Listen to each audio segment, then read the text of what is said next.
કેમ છો બધા મજામાં? Okay, Saraswati group of education તરફથી હું બ્રિજેશ સાકળેચા આપ સૌનું હાર્દિક સ્વાગત કરું છું. આપણે ધોરણ 9 ની અંદર ચેપ્ટર નંબર 10 નો અભ્યાસ કરતા હતા કે જેનું નામ છે ગુરુત્વાકર્ષણ. તો આપણે આ ચેપ્ટરમાં ગ્રેવિટેશનલ ફોર્સ વિશે એટલે કે ગુરુત્વાકર્ષણ બળ વિશે ડિટેલમાં માહિતી મેળવી. ક્લિયર? ચાલો હવે આપણે આના પછી આપણે ધક્કો અને દબાણ સમજ્યા એટલે કે આપણે લાસ્ટ લેક્ચરમાં ધક્કો એટલે તો કે પદાર્થ પર લંબ રૂપે તમે કોઈ બળ લગાડો તો એને કહેવાય ધક્કો, અને એકમ ક્ષેત્રફળ દીઠ લાગતા બળને કહેવાય દબાણ. આપણે બે વસ્તુ સમજ્યા હતા. ચાલો હવે હું તમને જો એક પ્રશ્ન પૂછું, મજા આવશે કે આ જો પાણી ભરેલું છે તો આ પાણી ભરેલું આખું જે બીકર તમે જોઈ શકો છો, તો તમે ધ્યાનથી ઓબ્ઝર્વ કરો તો જો આપણને ઘણીવાર એવું થાય કે કોઈ વસ્તુ હોય પાણી ઉપર ડૂબે અને પછી વળી પાછી ઉપર આવે. તમે ઘણીવાર એવું જોયું છે, જેમ કે તમે કોઈ બોટલ હોય તમે દરિયામાં ઘા કરો તો પહેલા નીચે જાય બોટલ, થોડીક નીચે જાય, હાવ તળિયે નહીં વીજે પણ થોડીક નીચે જાય વળી પાછી ઉપર આવશે ખાલી બોટલ. અને જો તમે દરિયાની અંદર રેતી ભરેલી બોટલ છે એ જોરથી ઘા કરો તો દરિયાની અંદર ડૂબી જાય. આવું શું કામ થાય? આ સિવાય તો કે જો ફોર એક્ઝામ્પલ આ હું તમને એક મસ્ત એક ઉદાહરણ આપું, સમજો કે આ મારી પાસે કોઈ એક સિક્કો છે. આ જે સિક્કો છે હું જો આ બીકરની અંદર આવી રીતે નાખું છું, આપ જોઈ શકો છો આ બીકરની અંદર હું આ સિક્કો નાખું તો તરત પડી ગયો, કઈ તરતો કે એવું કઈ નથી. પણ આની જગ્યાએ હું મારી પાસે માની લો કે કોઈ કાગળ હોય તો આ જે કાગળનો જે આ ટુકડો છે, કાગળના ટુકડામાં આવી રીતે નાખીશ તો એ ડૂબતો નથી. આપણને પ્રશ્ન થાય કે સાહેબ આવું શું કામ થાય છે? તો કે આના માટે હવે આપણે આપણો નેક્સ્ટ ટોપિક ભણશું કે જેનું નામ છે તરલમાં દબાણ. તો પહેલા આપણે દબાણ વિશે પહેલા ક્લિયર છે બધાય? હા, દબાણ એટલે તો કે બળના છેદમાં ક્ષેત્રફળ, F/A, ફોર્સ બાય એરિયા. તો ઘન પદાર્થ હોય એમાં આપણે જોયું હતું કે ફોર એક્ઝામ્પલ ચાકુ હોય તેના માટે તમે કોઈ વેજીટેબલ કાપો, કોઈ શાક કાપો, કોઈ ફળ કાપો તો એમાં આગળની ધાર પાતળી રાખવામાં આવે, કારણ કે જેમ ક્ષેત્રફળ ઓછું એમ વધારે બળ લાગે, એમ વધારે દબાણ ઉત્પન્ન કરે, એટલે ફટાફટ સપાટી કપાઈ જાય છે. ક્લિયર થયું? તો જો આપણે હવે તરલમાં દબાણ સમજીએ. એના માટે તમારે પહેલા તો એ સમજવું પડે કે તરલ એટલે શું. તરલ તો કે સાહેબ તરવાનું હોય ને તરલ કહેવાય, એવું કઈ નથી. તરલ એટલે શું? તો કે જે વહી શકે તે પદાર્થને શું કહેવાય? તરલ. જે વહી શકે એટલે તો કે જે સ્વિમ કરી શકતા હોય એને ના, જેનું વહેણ થતું હોય, જે વહેતા હોય એવા પદાર્થને તરલ કહી શકાય. જેમ કે મધને ઢોળો તો મધ આમ વહે, એને તરલ કહી શકાય. કેરોસીનને ઢોળો તો એ વહે, પાણીને ઢોળી નાખો તો આમ વહે. એવી રીતે તમે કોઈ પણ એવો વસ્તુ પકડો, વાયુ, પવન, જો પવન આપણે મસ્ત કહીએ આજે તો મસ્ત પવન વહેતો તો મજા આવી ગઈ બારી આગળ, તો ત્યાં આપણે કઈ પવન વહે છે તો અહીંયા બધા વાયુઓ પણ વહેતા હશે. મેં પાણી કીધું, કેરોસીન કીધું, મધ કીધું, તમે કોઈ પણ એવો પ્રવાહી લઈ શકો તો પ્રવાહી પણ વહે છે. ઘન પદાર્થ છે એ વહેતા નથી, આપણને ખબર છે. તો જે વહી શકે તેવા પદાર્થને શું કહેવાય? તરલ. તો અહીંયા આપણી વ્યાખ્યા મુજબ આપણે કોને તરલ કહી શકીએ? તો કે વાયુ અને પ્રવાહી બંને પદાર્થો કેવા હશે? તરલ. વાયુ અને પ્રવાહી બંને પદાર્થો તરલ હશે. ઘન પદાર્થોની જેમ તરલ પણ બળ લગાડે છે. આઈ રિપીટ, ઘન પદાર્થોની જેમ તરલ પણ બળ લગાડે છે. આપણે ઘન પદાર્થમાં જોયું હતું કે ઘન પદાર્થો એ બળ લગાડે. જેમ કે માની લો કે હું કોઈ સીટ ઉપર આવી રીતે બેસી જાઉં, કોઈ ખુરશી પર બેસી જાઉં તો ખુરશીની સપાટી ઉપર બળ તો લગાડતો જોઈએ. ઓકે, તો એવી રીતે તરલ પદાર્થો પણ બળ લગાડે છે. ક્યાં બળ લગાડે? મારા માથા ઉપર? ના, જો આપણે હમણાં જોઈએ ક્યાં બળ લગાડે છે. તો કે ઘન પદાર્થને જે સપાટી પર રાખવામાં આવે તેના પર તે દબાણ લગાડે છે.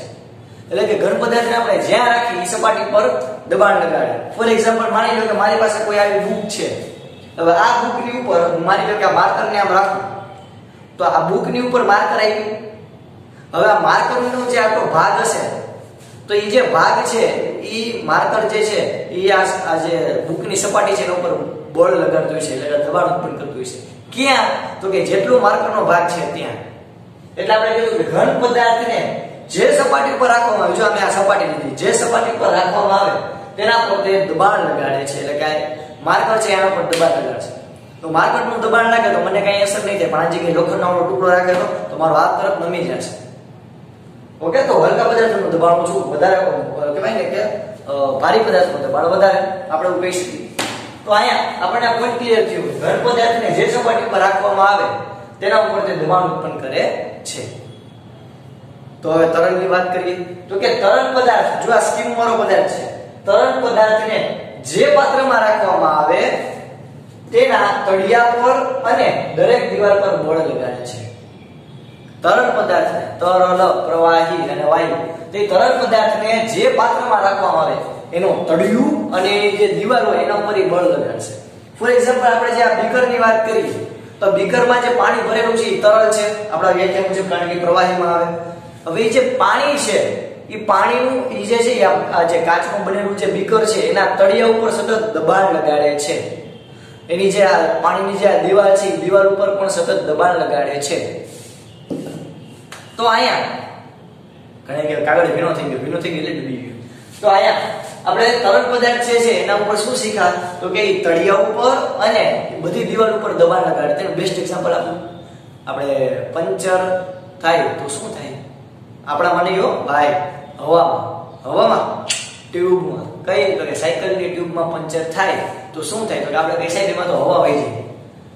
તો એનો મતલબ શું થયો તો કે જે તમે ટ્યુબ જે છે સાયકલની ટ્યુબ એમાં તમે હવા ભરતા હતા, એ હવા સતત સાયકલની જે ટ્યુબ હોય એની જે દિવાલ હોય એના પર સતત આમ દબાણ લાગે, મારે ભાઈ બહાર જવું, મારે બહાર જવું. જેવું કંઈક છિદ્ર મળે, જેવું કંઈક કાણું પડે ડાયરેક્ટ હવા ત્યાંથી બહાર વહી જાય, એટલે આખી ટ્યુબ હવા વગરની થઈ. તો અહીંયા હવા હોય એટલે કે વાયુ હોય અને પ્રવાહી બંને જે છે એ કેવા છે તો કે સતત કે મારે ભાઈ બહાર જવું, અને તમે જેમાં પૂરો ને, તમે જે પાત્રમાં હવા કે પ્રવાહી રાખો એટલે કે તમે જેમાં હવા કે પ્રવાહીને પૂરો એ સતત એમ જ કે ભાઈ મારે બહાર જવું, જેવું એને કંઈક છિદ્ર દેખાય ત્યાંથી બહાર વહી. એટલે તરલ પદાર્થ જે છે જે પાત્રમાં ભરવામાં આવે તેના તળિયા પર અને દરેક દિવાલ પર તે બળ લગાડે છે. આટલું પહેલા ક્લિયર છે વિદ્યાર્થી મિત્રો? ચાલો, તો હવે આપણે આના ઉપરથી આગળ વધીએ. આપણે આના ઉપરથી એક મસ્ત મજાનો ટોપિક ભણીએ જેનું નામ છે ઉત્પ્લાવકતા. પહેલી વાર પહેલા બોલતા નહીં આપણે, ઘણી ટ્રાય કરજો, મજા આવશે. ઉત્પ્લાવકતા, ઉપલાવકતા નહીં, ફરી ઘણા કે ઉપલાવકતા નહીં, ઉત્પ્લાવકતા. તો ઉત્પ્લાવકતા એટલે પહેલા તો શું તો કે જો આપણે જ્યારે કોઈ પણ પદાર્થને કહેવાય ને કે પાણીની અંદર કે કોઈ પ્રવાહીમાં આમ ડૂબોડીએ તો જો એ પદાર્થ હલકો હોય છે તો આમ જેવો આમ થોડો અંદર જાય તો ત્યાંથી આમ બહાર આવશે. જેમ કે માની લો કે કોઈ માણસ ઊભો હોય અને હું પાછળ ધક્કો મારું તો એ પહેલા તો નદીમાં જશે, તો નદીમાં સપાટી પર આમ ઊભો નહીં રહી જાય, એ પહેલા તો નદીમાં થોડો પાણીની અંદર જશે, થોડું આમ અંદર જશે પાણીમાં, ત્યાંથી વળી ઉપર આવશે. જો તરતા આવડતું હશે તો નતર આ ઉપર વહી જાય. તો આયા ઉત્પ્લાવકતા એટલે શું તો કે જ્યારે કોઈ પણ પ્રવાહી પદાર્થ હોય એમાં તમે કોઈ અદ્રાવ્ય વસ્તુ ઉમેરો. અદ્રાવ્ય એટલે જે પાણી હારે કે કોઈ પ્રવાહી હારે ભળતી ન હોય, પ્રક્રિયા ન કરતી હોય. જેમ કે માની લો કે આયા આપણી પાસે અત્યારે એક બીકર છે કાગળ વાળું, કાગળ કાઢો વળી ગણાય કે છે હલકો પ્રોપર નથી દેખાતો. તો જો આયા મારી પાસે એક બીકર છે, તો બીકર ની અંદર પાણી ભરેલું છે. હવે આની અંદર જો હું મીઠું ઉમેરું, શું ઉમેરું? મીઠું. તો તમે જો કાંઈ નથી દેખાતું. તો આનો મીનિંગ શું થયો તો કે મીઠું જે છે એ પ્રવાહીની અંદર ઉગડી ગયું. તો અહીંયા આપણે સ્પષ્ટ કહેવું પડે કે પ્રવાહીમાં અદ્રાવ્ય હોય એવા પદાર્થ, એટલે પાણીમાં ભળતા ન હોય એવા પદાર્થ, પાણીમાં અથવા તો પ્રવાહીમાં અદ્રાવ્ય હોય તેવા પદાર્થને જ્યારે આપણે અંશતઃ એટલે કે થોડા અથવા તો પૂરેપૂરા ડૂબાડવામાં આવે તો જે પ્રવાહી હોય, જે આપણે જેમાં પાણી હોય, કેરોસીન, કોઈ પણ પ્રવાહી હોય, એ પ્રવાહી વસ્તુને ઉપર ધકેલે. ભાઈ તારે આયા ના ભાઈ ઉપર જા ધકેલે. તો જે ઉપર ધકેલે છે એ પ્રવાહીના આવા ગુણધર્મને શું કહેવાય? ઉત્પ્લાવકતા. તમે જોયું હશે, આપણે ઘણી વાર હમણાં જોઈ કે જે ઓઇલ ભરેલી આખી જે સ્ટીમર હોય એ દરિયાની અંદર કહેવાય કે તૂટી જાય તો આખું જે તેલ છે એ તેલ આખું દરિયાની અંદર દરિયાના પાણીમાં આખું રેલાઈ જાય. તો તેલ ડૂબી ન જવું જોઈએ. તો રેડી શું કામ છે? તો કે પ્રવાહી જે છે એ ઉત્પ્લાવકતાનો ગુણધર્મ ધરાવે છે. એટલે કે જે કોઈ વસ્તુ અંદર આવે એને ક્યાં ધકેલવાનો ગુણધર્મ ધરાવે? ઉપર. ક્યાં સુધી? તો કે જ્યાં સુધી પદાર્થ હલકો હોય છે ત્યાં સુધી. આપણે જોઈએ આપણે કેવી રીતે. તો જો પ્રવાહીમાં અદ્રવ્ય હોય તેવા પદાર્થને અંશતઃ એટલે કે થોડો કે સંપૂર્ણ ડુબાડી દેવામાં આવે ત્યારે પદાર્થની સપાટી પર લાગતા અધો દિશા કરતા ઉર્ધ્વ દિશામાં જો વધારે બળ લાગતું હોય તો પદાર્થ ઉપરની તરફ ધકેલાય છે. એટલે કે જો સમજો શું કહેવા માંગુ. વળી ઘણી કે સાહેબ શું કીધું ખબર ન પડી. જો માની લો કે આ કોઈ પદાર્થ છે, આ કોઈ પાણી ભરેલું બીકર છે.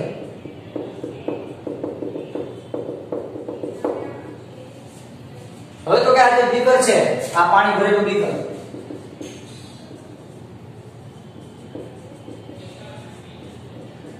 અને આ પદાર્થ. તો આ પદાર્થ જ્યારે આપણે એને ડુબાડવામાં આવે તો જો આ પદાર્થનું વજન વધારે હોય, વજન એટલે આપણે હમણાં બેઠા હતા માજી, યાદ છે? વજન W બરાબર માજી. તો પદાર્થનું વજન વધારે હોય તો પાણી અંદર ડૂબી જશે. તો આ બાજુનું બળ કેવું છે? વધારે. આ બાજુ બળ કેવું છે? ઓછું. ઓકે? એટલે કે જો પ્રવાહી ઉપરની તરફ ધકેલવાનો ગુણધર્મ ધરાવે બળ ક્યાં લાગશે? પ્રવાહી દ્વારા ક્યાં બળ લાગશે? ઉપરની બાજુ. ગુરુત્વાકર્ષણ ક્યાં ખેંચશે? નીચેની બાજુ. તો જો પદાર્થનું વજન વધારે હોય, પાણી કરતા પદાર્થનું વજન વધારે હોય તો એ પદાર્થ ડૂબી જાય. જ્યારે પાણી કરતા પદાર્થનું વજન ઓછું હોય તો એ પદાર્થ પાણીમાં તરે. જેમ કે સિમ્પલ વાત કરું તો લોખંડનો સિક્કો જે આપણે હમણાં જોયો તો બીકરમાં ડૂબી ગયો. તો વિચાર કરો કે લોખંડનો આવડો નાનો સિક્કો હતો તો એ પાણીમાં ડૂબી ગયો. પણ એની જગ્યાએ મોટા મહાસાગર છે તેમાં મોટી મોટી લોખંડની સ્ટીમરો તરશે. તો લોખંડ અને પાણી બે જ વસ્તુ છે. પણ જો બેની માત્રા, આમાં પાણી ઓછું હતું અને લોખંડના સિક્કાનું જે વજન હતો એ વધારે હતો તો એ ડૂબી ગયો. પણ એની જગ્યાએ માની લો કે અતિશય વધારે પાણી હોય જેમ કે દરિયામાં, અને એમાં લોખંડનો જે આખી સ્ટીમર છે તો તમે બહુ ઓછું કહી શકો દરિયાના પાણીની સાપેક્ષે. દરિયાના પાણીની કમ્પેરિઝનમાં તમે લોખંડનું જે સ્ટીમર છે તો જે લોખંડની છે એને તમે બહુ નાની કહી શકો. તો એ તરશે. એટલે આપણે સિમ્પલ એટલું યાદ રાખવાનું કે તમે કોઈ પ્રવાહીમાં તમે કોઈ વસ્તુ અંદર ડૂબોડો તો જો વસ્તુનું વજન વધારે છે તો એ ડૂબી જશે. એટલે કે નીચેની બાજુ બળ લાગશે. અને જો વસ્તુનું વજન ઓછું છે તો કઈ બાજુ બળ લાગશે? ઉપરની તરફ. એટલે તરશે. જેમ કે આપણે પ્લાસ્ટિકની ખાલી બોટલ તમે ઘણી વાર જોયું, આપણે ગમતું ન હોય એ ફરવા ગયા હોય ને નદી કેવું હોય તો ત્યાં પ્લાસ્ટિકની બોટલ આમ કચરાની જેમ આટામાં લેવી તો એ ખાલી બોટલ હોય છે તો એ પાણી ઉપર તરશે કારણ કે એનું વજન હલકું છે. પણ જેવી તમે એમાં રેતી ભરી દેશો તો એ ડૂબી જશે. તો પ્રવાહીમાં અદ્રવ્ય હોય તેવા પદાર્થને અંશતઃ કે સંપૂર્ણ ડુબાડી દેવામાં આવે ત્યારે તે પદાર્થની સપાટી પર લાગતા અધો દિશાના બળ, આને અધો દિશા કહેવાય. નીચેની બાજુની દિશાને કઈ કહેવાય? અધો. અને ઉપરની બાજુની દિશાને કહેવાય ઉપર, એટલે કે ઉર્ધ્વ. તો અધો દિશાના બળ કરતા ઉર્ધ્વ દિશાનું બળ વધારે હોય, ઉપરની બાજુનું બળ વધારે હોય તો પદાર્થ ક્યાં ખસેડાય? ઉપરની બાજુ થાય. તો પદાર્થ ઉપરની બાજુ બળ લાગે પદાર્થને કે જેથી પદાર્થ ઉપરની બાજુ ધકેલાય છે, કે જેથી પદાર્થ હળવો લાગે. ઉદ્દેશ વાંચે હળકી બધી વસ્તુ ઉપર તરી. તો પ્રવાહીમાં ડૂબેલા, જો આની વ્યાખ્યા બોલું છું સમજો વિદ્યાર્થી મિત્રો. પ્રવાહીમાં ડૂબેલા પદાર્થ પર પ્રવાહી દ્વારા ઉપર ધકેલવાના જે ગુણધર્મ છે એને શું કહેવાય? ઉત્પ્લાવક. અને જે પ્રવાહી દ્વારા ઉપર ધકેલવા માટે જે બળ આપવામાં આવે, હવે પાણી માની લો કોઈ પદાર્થ આવ્યો, પાણીને ગમતું નથી, પાણી શું કામ આવ્યો? તો એ ઉપરની બાજુ બળ લગાડશે તો જ પદાર્થ ઉપર જશે. તો ઉપરની બાજુ બળ લગાવ્યું તો જ પદાર્થ ઉપર ગયો. તો ઉપરની બાજુ બળ લગાડવાના ગુણધર્મને શું કહેવાય? ઉત્પ્લાવકતા. તો ઉપરની બાજુ જે બળ લગાવ્યું એને શું કહેવાય? ઉત્પ્લાવક બળ. શું કહેવાય? ઉત્પ્લાવક બળ. તો આપણે તરલ અને ઉત્પ્લાવકતા વિશે બહુ ડિટેલમાં ચર્ચા કરી. ઓકે, આજે તમારે આ બંને ક્વેશ્ચન છે એ તમારી બાકી બુકમાં એકવાર અને બુકમાં એકવાર મેં લખાવી એવી રીતે લખવાના છે. ઓકે, તો બાકી બુકમાં એકવાર અને બુકમાં એકવાર બે વાર. આઈ હોપ બધાને સમજાઈ ગયું છે. જય ભારત, જય હિન્દ. ચાલો બધા ફટાફટ આ બધા પહેલા ફટાફટ છે એ લખી લેજો. બરોબર? ચાલો ધ્યાન રાખજો. Holding a slightly heavy object in your hand. Now, if you try to hold that object within a container full of water, you'll notice that it feels lighter. It doesn't feel heavy at all.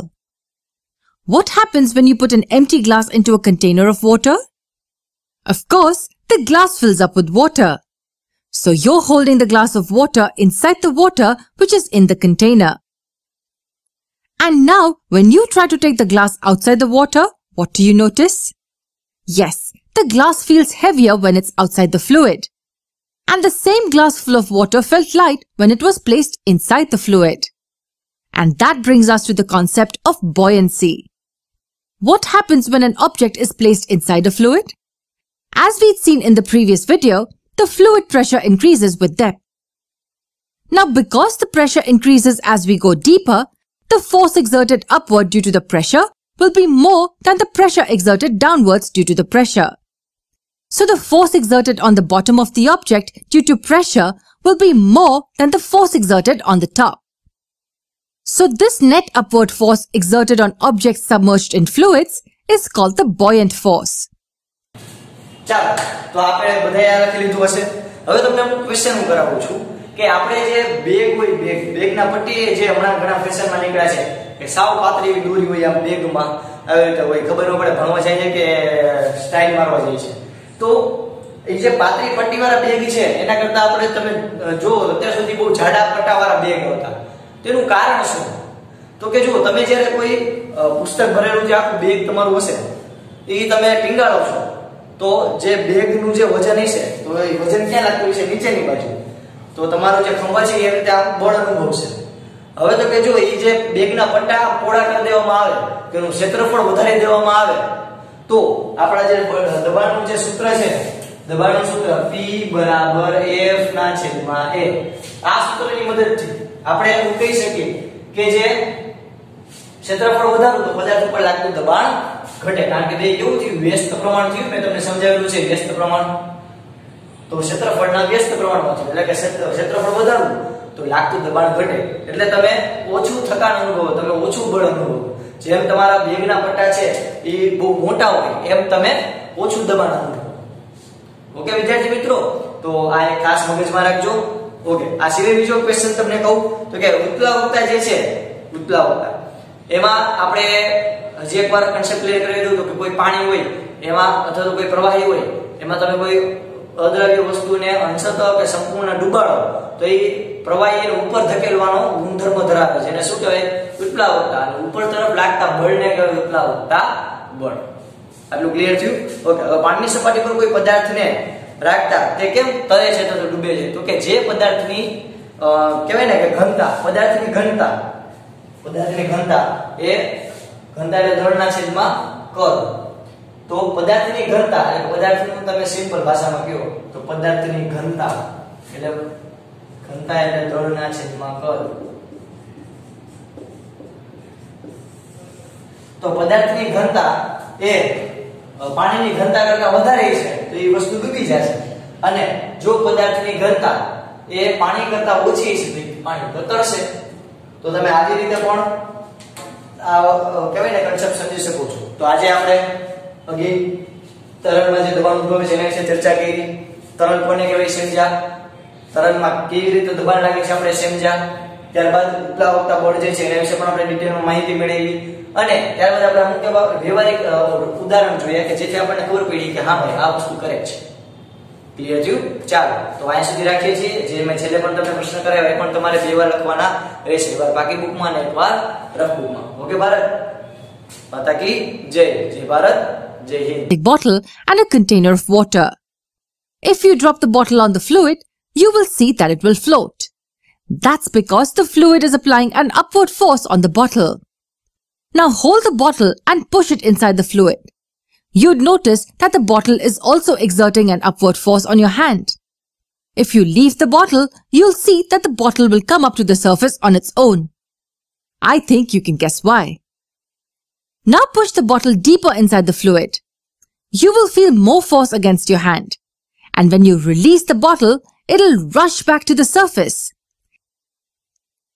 It'll come up faster than it came up in the previous case. The upward force increases as it's pushed deeper into the fluid. And that's because the pressure also increases as we go deeper into the fluid. This upward force